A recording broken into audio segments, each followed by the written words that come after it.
நான் யோசிச்சுக்கிட்டு இருக்கேன். நான் சொல்றேன், நம்ம காளியா எங்கெங்க போறானோ அங்கெல்லாம் தான் பெரிய பணக்காரனா ஆக போறதா சொல்லிட்டு இருக்கானா. இப்பதான் தன்லால் சேட்டு கிட்ட பேசிட்டு போறான். அந்த நாகமணிய அவன் கூட திருடி இருக்கலாம் நான் நினைக்கிறேன். முதல்ல கண்டுபிடிக்கணும் சுட்கி. நீங்க என்ன பண்றீங்கன்னா புரிஞ்சுதா?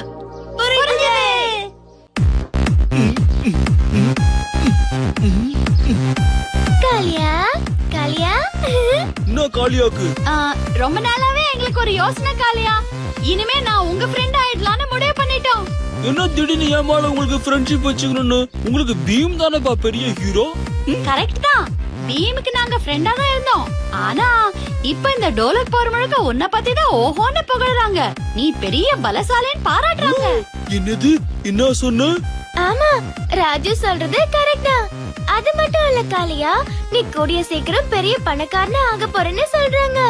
எனக்கு இந்த விஷயம் ஏற்கனவே தெரியும். ஒரு நாள் இல்லன்னா ஒரு நாள் பெரிய பணக்காரனா ஆவேன்னு நான் எப்பவும் சொல்லிக்கிட்டே இருப்பேன். அது என்னவோ வாஸ்தவம் தான். எப்படி காளியா, உனக்கு ஏதாவது மந்திரக்கோள் தந்திரக்கோள் கிடைச்சதா? அப்படின்னா உனக்கு புதையல் ஏதாவது கிடைச்சதா? அப்படின்னா வழக்கம் போல ஒரு மூட்டை புழுக அள்ளி விட்டுருக்கேன்னு புரிஞ்சு போச்சு காளியா. இல்ல அதெல்லாம் உண்மை. உங்களுக்கு நம்பிக்கை இல்லைன்னா அந்த விஷயத்த நான் உங்களுக்கு காட்டுறேன். இது என்னது காளியா? யாருக்கிட்டையும் சொல்லக்கூடாது. இதுதான் நாகமணி. ஆனா இது உனக்கு எப்படி கிடைச்சது? நாகங்களே உன் கையில எடுத்து கொடுத்துச்சா? இப்போ தெரியுதா ஐயா எவ்வளவு பெரிய பலசாலின்னு? பல நாகங்களை நாக் அவுட் பண்ணி இந்த நாகமணியை கொண்டு வந்திருக்கேன். நீ பெரிய திறமைசாலி நிரூபிச்சிட்ட. சூப்பர் காளியா. நாகமணி ரொம்ப அழகா பல பலன்னு வேற இருக்கு. நான் ஒரே